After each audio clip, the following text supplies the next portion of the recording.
Dear Contemporary, it is Wednesday, February 18th, 2026, and we need to talk about US Secretary of State Marco Rubio's speech at the Munich Security Conference, which he gave just a few days ago on February 14th, which was St. Valentine's Day, the day of love and friendship. Now, this speech was extraordinary and will likely be called historic in future. Commentators everywhere weighing in, trying to decode the true message of the speech. Let's say up front that the audience of European leaders overwhelmingly received the speech well and interrupted the speaker several times with strong applause. But views still differ if this was America's love letter to Europe or just another Trumpian insult just packaged into nicer words. Or perhaps the real meaning is something else entirely. This video will analyze the most significant parts of the speech and its strategic implications in depth. But before we go straight into it, if you like this video, please make sure to hit the like and subscribe button.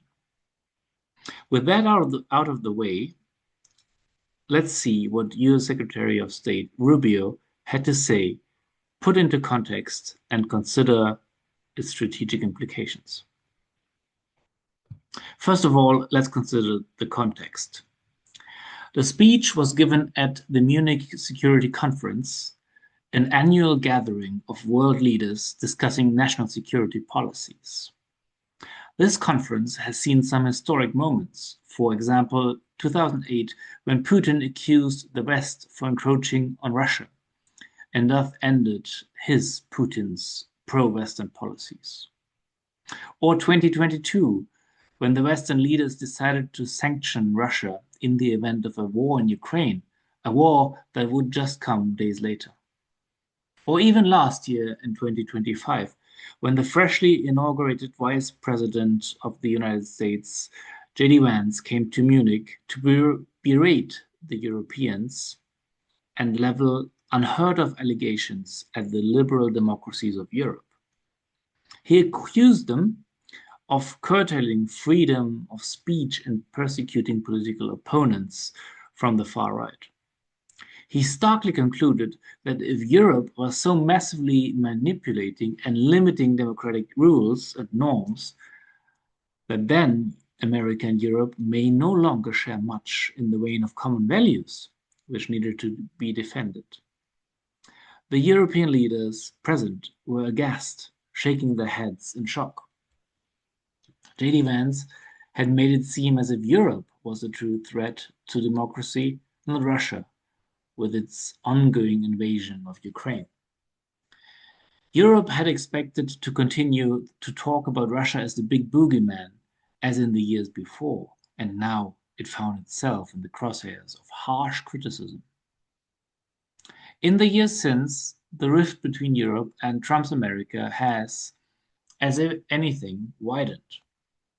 First, there were the tariff threats on Liberation Day, which forced the EU countries to agree on a 15% US tariff on European imports. And then, infamously and very freshly, President Trump threatens to acquire Greenland by peaceful or even violent means. Greenland, being a territory under Danish control, proved to be a step too far, crossing a red line.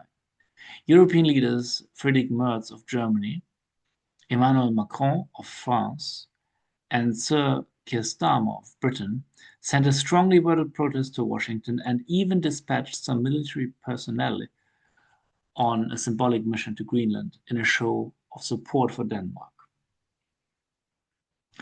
So waters are really quite choppy right now between the European countries and Trump's America. Enter Marco Rubio at Munich. He had some serious unifying to do. This American Secretary of State, Marco Rubio, can look back at a long career as a US Senator, and he has a reputation as the boy with the golden tongue. And he quite spectacularly did live up to this reputation in Munich. The speech he gave is a masterpiece of rhetoric. It really pulls all the tricks in the book. It first evoked the cherished memories of a shared golden past to create the fuzzy feeling of comfort and trust. With the gravitas reminiscent of the brilliant Kennedy speeches of the 1960s, Rubio invoked the Berlin Wall, the common struggle against communism, and the ultimate success that the Western powers enjoyed in this contest. And this sets the tone for the speech. It is not about America nor Europe, but about the West, the common civilization that both continents are part of and share. And Rubio made this point with great persuasive skill and outright flattery to the audience. He told the audience how all the good things in America came from Europe, and he made sure to have the laws on his side when he mentioned the beer-making qualities of German immigrants and their contribution to American beer quality. Now, under normal circumstances, this shift of tone would almost have been a gaffe, but in Munich, the original birthplace of the Oktoberfest, it went down well. And then, to top things up, Rubio made the shared civilization, the shared inheritance of the West, personal and relatable by invoking his own ancestors from Italy and Spain, who would have never dreamed that their descendant, he, Marco Rubio, would one day return to Europe as the representative of America, the other part of the shared Western civilization. Rubio clearly had emotion in his voice, and sincere or not, it was certainly effectual. So there we go. That is the tone of the speech, very conciliatory, even flattering, a love letter written by a master poet. And so the European audience was understandably sympathetic, or at the very least, quite relieved not to have endured another Trumpist tirade like J.D. Vance's the year before. But many have listened to just that. But maybe they have listened to just that without noticing. This is the argument that some of the more skeptical commentators have made, because content-wise, Rubio reiterated the evergreens of Trump's policies. Controlled and limited immigration to preserve national identity, rearmament of the European NATO countries, which should be able to defend themselves, and shared supply lines that allow strategic autonomy. This third point is new, and we will return to it shortly. But first, let's answer the question. Is Rubio's speech America's love letter to Europe, or is it just another round of Trumpian demands in disguise? In short, it is a bit of both, and it really depends on your politics how you read it. If you're an American liberal or European social democrat, you will be outraged by what Rubio said and how he had said it. Let's have some original quotes from the speech to illustrate this. So when Rubio recounts the history of the West after 1945, he says, quote, "The great Western empires had entered into terminal decline, accelerated by godless communist revolutions and by anti-colonial uprisings that would transform the world and drape the red hammer and sickle across vast swaths of the map in the years to come." Now, not that any of this is factually wrong, but boy, in Europe we don't say that anymore. Godless communists? Can he really say that? That is the sound of Joe McCarthy in the 1950s. I mean, never mind that communism really is and always has been openly atheistic. So it's really true what he says. And never mind that to this day, Christians and Buddhists are persecuted for their faith in communist China. But we don't talk about that. And then he goes on, great and Western empires fall into anti-colonial uprisings that drape the hammer and sickle across large swaths of the world. Seriously? Can he really say that? Has it not been agreed by all educated and moral people that colonialism was always bad, in fact, racist oppression, and that ergo, anti-colonialism must always have been good? Never mind that Rubio is factually correct, and that the anti-colonial uprisings in Africa and Asia ended in brutal dictatorships, mostly of hard left ideology, which treated their people vastly harsher than the erstwhile European colonial masters ever had. But we don't bother too much with the arcane details of history. So, this is how the liberal side of things would look at many of the things, the unspeakable things that Rubio has said. And now we go on and say, and see what Rubio went on to say about the kind of Western alliance he wishes to see between the US and Europe.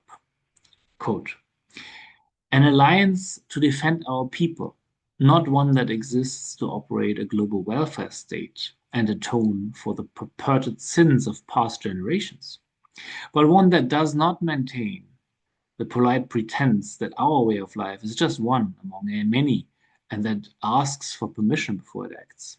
An alliance based on the recognition that we, the West, what we have inherited together is something that is unique and distinctive and irreplaceable. All right, this goes pretty much against everything which the Western zeitgeist of the past 15 years has held dear to the heart. I mean, no pretense that our lifestyle is one among many, a civilizational inheritance that is unique and irreplaceable. Can he really say that? Does he maybe even mean that we in the West might be something special?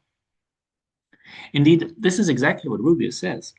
And sure, this may not go down well with left leaning advocates of wokeness or racial reparations in the West, but that's not really the point. Now, just imagine how this message really rings with non Westerners who were also in the room in Munich, representatives of China, India, and Muslim nations. And herein lies the real message of Rubio's speech and its real strategic implication. Because he advocates for a greater West, which is unapologetic about its own interests in the world. Now, if European leaders will come on board remains to be seen.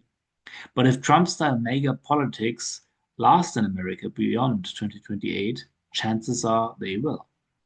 Because in a world of increasingly zero-sum power politics and a systemic rivalry with aggressive autocracies like China and Russia, this vision actually makes sense. This is because in his speech, Rubio goes beyond the now familiar demand of a powerful NATO, of strong allies that are able to defend themselves and are collectively impossible to overcome. He adds an economic dimension to this Western alliance. He says, quote, this new alliance should also be focused on advancing our mutual interests and new frontiers, unshackling our ingenuity, our creativity, and the dynamic spirit to build a new Western century. A new Western century. Let's sink in.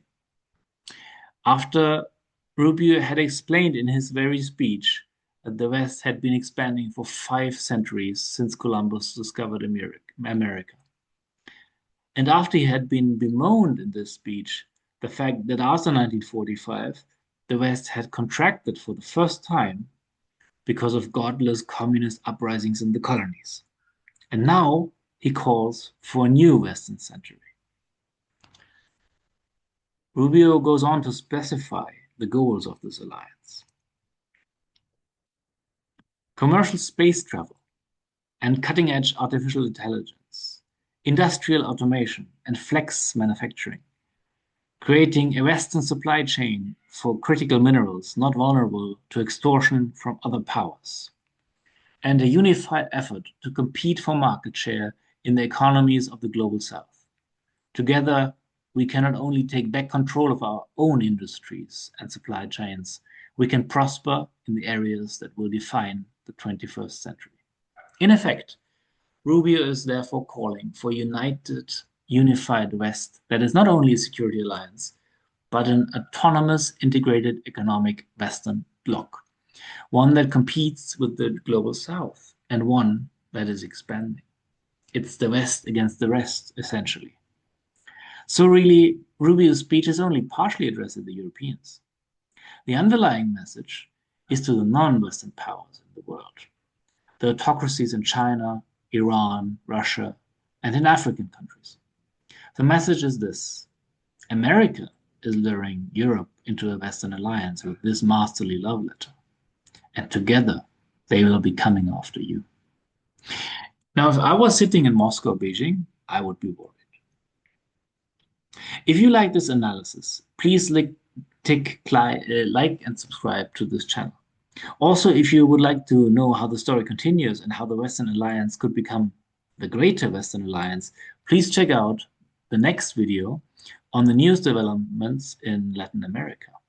As always, thank you for watching and have an outstanding day.